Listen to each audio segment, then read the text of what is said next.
Salut les prisonniers, salut les confinés, salut les assignés à résidence.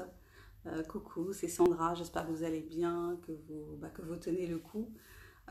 Petite vidéo bon, qui va pas durer très longtemps pour vous parler de ce qui se passe actuellement là, dans les Alpes-Maritimes, à Nice. Je ne sais pas si vous avez vu, hein, donc il va y avoir durcissement des mesures, durcissement des mesures sanitaires là-bas. Qu'est-ce qui va se passer? Eh bien,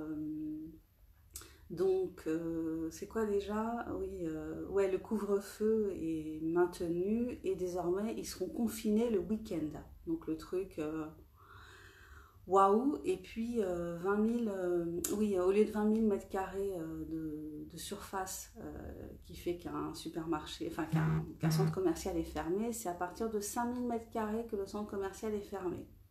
Ok, super. Il y a d'autres choses que j'ai pas retenues, hein, mais bon, de toute façon, ces mesures, elles sont complètement stupides, hein. On sait très bien maintenant que toutes ces mesures, couvre-feu, confinement, port du masque obligatoire, ne servent absolument à rien. Ça a été démontré, enfin, ça fait 1 an qu'on est dans cette situation où la crise sanitaire, en fait, elle est maintenue, elle est entretenue par plusieurs gouvernements, en fait, quand on regarde par un ensemble de gouvernements à travers le monde, hein. La crise sanitaire, elle est entretenue, on a envie qu'elle dure, on n'a pas envie de s'en sortir, on n'a pas envie qu'on en sorte. Il faut absolument nous maintenir nous maintenir dans cette narration du Covid qui va tous nous tuer, on est tous des dangers les uns pour les autres, il faut qu'on vive masqué même quand il fait 30 degrés, donc là les chaleurs reviennent, alors on va nous obliger déjà aujourd'hui, ouais, je suis allée faire quelques courses et j'ai trouvé que le masque était difficile à supporter parce qu'il faisait lourd aujourd'hui, donc du coup voilà qu'on va revenir à ça, on est en février, fin février, le printemps approche, il va commencer à faire chaud et ça va être encore la galère, quoi. J'avais vécu ça l'année dernière, j'étais à la montagne et j'étais effarée de voir des gens. C'était le début de l'obligation du masque à l'extérieur et j'étais à côté de Megève. Et en fait, à un moment, effectivement, il y a eu obligation du port du masque à l'extérieur dans une ville de montagne, hyper ventilée. Enfin, je comprenais pas. Et j'ai vu aussi des gens sur des télésièges, des personnes masquées sur des télésièges. Enfin, c'était hallucinant. Et là, on repart là-dedans, on n'en finit pas. On dirait qu'on va jamais en finir, qu'il faut toujours rajouter une couche. Quels que soient les résultats, quels que soient... J'avais publié un post à un moment où je disais que rien n'était jamais assez en fait. Donc que le nombre de morts diminue, ça ne changera rien, que le nombre de personnes testées positives diminue, ça ne changera rien. En fait, rien n'a d'impact. C'est pas la réalité qui a un impact sur ce qui se passe. Je pense que nos hommes politiques sont pas des débiles, hein, ils font tout ça pour des raisons précises. Je pense qu'ils suivent le programme de Klaus Schwab, hein, pour moi, et puis qu'on est dans l'idée de nous imposer un modèle à la chinoise, qu'on va de plus en plus vers ça. De nous contraindre, de nous contrôler à travers en utilisant nos téléphones portables avec ces histoires de QR code, de passeports numériques, enfin toutes ces choses, qui ont pas d'intérêt pour nous, mais qui ont un intérêt dans l'idée de faire de nous des individus de plus en plus passifs et des individus qui subissent de plus en plus la situation. Et je m'étais fait la réflexion que finalement, ce qu'il faudrait qu'on fasse, enfin ce qu'on pourrait faire à un moment donné, c'est jeter nos téléphones portables. En fait, si on veut nous contrôler à travers nos téléphones, la solution ce serait de ne plus avoir de téléphone ou alors de revenir au téléphone ancien. Je me suis dit que j'allais ressortir mon vieux Nokia, le vieux Nokia là, je sais pas si vous voyez, celui qui résistait à tout, qui résistait à tous les chocs. Peut-être que je ne sais même pas si on peut encore les utiliser ceux-là. Mais voilà, donc hors de question de scanner un QR code avec ce genre de téléphone. Et puis en même temps, ben, retour au but initial d'un téléphone portable, à savoir téléphoner et être joignable. Voilà. Donc, ouais, j'ai pensé à ça. Ou alors je me suis dit, donc si on veut vraiment nous imposer ce genre de choses, on part du principe que tout le monde est équipé d'un outil numérique de ce genre-là, que tout le monde sait l'utiliser, ce qui n'est pas le cas. Il y a plein de gens qui ne savent pas utiliser un téléphone portable, qui ont des difficultés là-dessus. Donc est-ce que ça veut dire qu'à un moment donné, on va se retrouver à ce que les gouvernements distribuent ce genre d'outils pour que tout le monde en ait un et tout le monde puisse être traçable, repérable, contrôlable?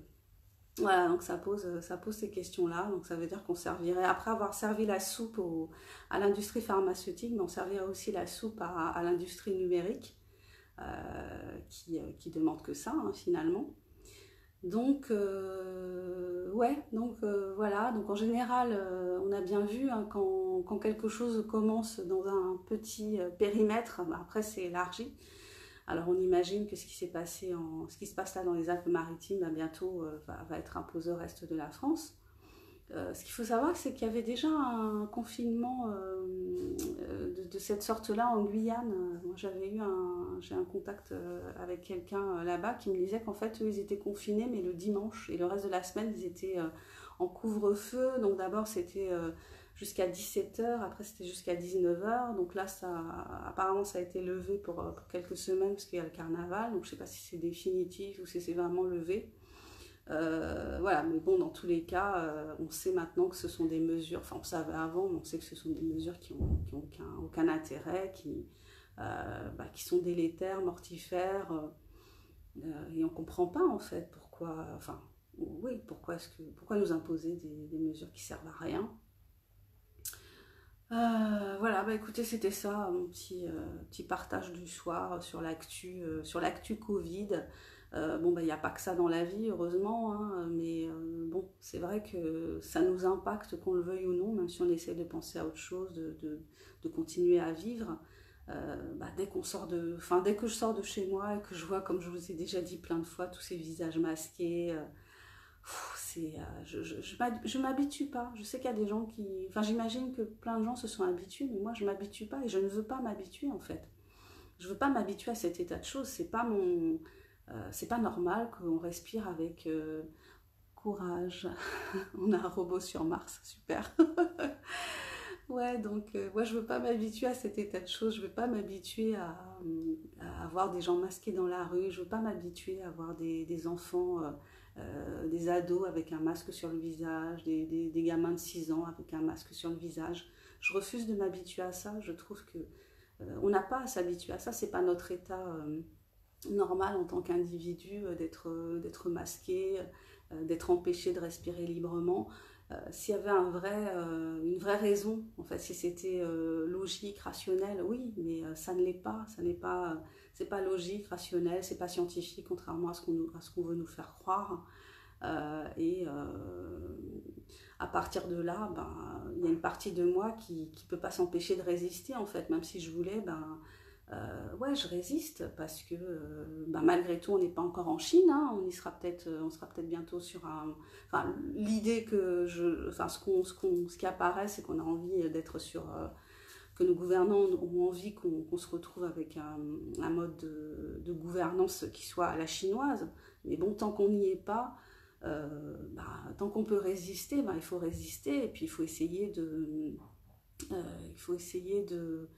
ne pas trouver l'anormal, en 2 mots, normal, quoi. C'est ce qui se passe en ce moment, c'est pas normal. Il faut que notre cerveau il bug de temps en temps, qu'on se dise que non, ça va pas, que c'est pas cohérent. Pourquoi hier on fermait les centres commerciaux de 20 000 mètres carrés et puis tout à coup on va fermer les centres commerciaux de 5 000 mètres carrés? Pourquoi de mars à septembre, de mars 2020 à septembre 2020, les enfants n'étaient pas obligés de porter un masque. Bon, dans le temps où ils sont allés à l'école. Et puis pourquoi à partir de septembre ils doivent porter un masque? Pourquoi d'abord les collégiens et puis tout à coup à partir de 6 ans? Enfin, voilà, il y a trop de choses incohérentes. C'est l'incohérence qui doit continuer à nous mettre en alerte en fait. Et c'est bien en fait qu'il y ait des incohérences, même si ça met notre cerveau un peu, comment dire, ça met notre cerveau à rude épreuve, mais en même temps, bah, ça nous dit qu'il n'y a pas de logique dans ce qui est fait, enfin en tout cas, il n'y a pas une logique liée à de la science, liée à quelque chose de compréhensif qui fait que ça donne du corps aux décisions qui sont prises. Au contraire, ça nous montre que quelque part c'est pas sérieux, qu'on se fout de nous, quoi, qu'on se fout de notre gueule en fait, hein. C'est un gigantesque foutage de gueule en fait, hein. Je suis pas en train de nier la réalité du Covid, mais ne serait-ce que le fait que les mesures utiles ne sont jamais prises, mais qu'on est toujours dans des mesures liberticides qui n'ont pas de sens, bah, ça dit tout, quoi. Voilà, si on voulait vraiment si le gouvernement voulait vraiment lutter contre le Covid, ce qu'il ferait, c'est de la prévention, c'est du traitement dès les premiers symptômes, et puis c'est arrêter de casser l'hôpital public. Donc là, on entend régulièrement qu'il y a encore des lits de réanimation qui sont supprimés, on nie toujours le fait qu'il y ait des traitements. Donc on est toujours dans cette logique-là, et qui dit bien que bah, le but, c'est d'entretenir la pandémie, enfin d'entretenir la crise, d'entretenir la peur. Voilà, on est vraiment là-dedans, quoi. On brasse pour maintenir ça. Voilà, et donc, ouais, il faut garder ça en tête, faut être vigilant par rapport à ça, et bon, bah, essayer de communiquer tant qu'on peut, et puis faire ces petits actes de résistance comme on peut, hein. C'est pas toujours évident, je reconnais. Voilà, si on a le courage, bah, ne pas porter le masque dans la rue, bah, c'est un petit truc. Voilà, moi je vous dis, depuis septembre, bah, je touche du bois, j'ai pas été contrôlée, mais je ne le porte pas, et ça se passe plutôt bien pour le moment.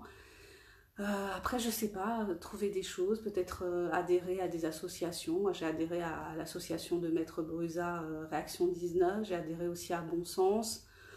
Voilà, bon, j'ai pas la science infuse, hein, je sais pas exactement ce qu'il faut faire, je ne sais pas, je regarde un petit peu ce qui se passe, je me dis que peut-être ça vaut le coup d'aller voir du côté de ce que fait Florent Philippot, même si il est issu du Rassemblement National, Front National, mais en même temps, bon, c'est une voix qui porte actuellement, c'est une voix qui est critique, qui est dans la réflexion par rapport à la crise actuelle, donc c'est une voix que j'écoute, que je trouve intéressante. Voilà, après, ça ne veut pas dire que j'irai voter pour lui, mais c'est vrai qu'aujourd'hui, ben, on se dit que c'est peut-être une force. Et puis je me faisais la réflexion aussi que ben, ça fait un petit moment qu'il fait des rassemblements tous les samedis sans être inquiété. Donc peut-être que justement du fait que comment dire, bah, peut-être que le gouvernement veut pas trop non plus, veut pas se mettre à dos une certaine partie de la population qui pourrait s'émulsionner avec ce monsieur, avec Philippot, qui est quand même assez, comment dire, quand on le voit sur les plateaux télé, bah, il a du bagou, il a des arguments, il tient la route, il est solide. Donc du coup, j'ai l'impression qu'ils veulent pas trop ils veulent pas trop entrer dans une espèce de conflit, de fight avec lui, quoi. Que c'est peut-être pour ça qu'il a une espèce de champ qui reste quand même ouvert. Parce que lors des manifestations, j'ai vu, bah, il y avait beaucoup de gens qui n'avaient pas de masque en fait, hein, et j'ai pas entendu pour autant qu'il y avait eu des contrôles lors des manifs. Enfin, vous voyez, c'est un peu, je sais pas, ça pose question. Qu'est-ce qui se joue exactement là? Voilà, il faut pas faire trop de vagues, peut-être, je sais pas. Bon, bref, voilà, bah écoutez, c'est ça que je voulais partager avec vous ce soir.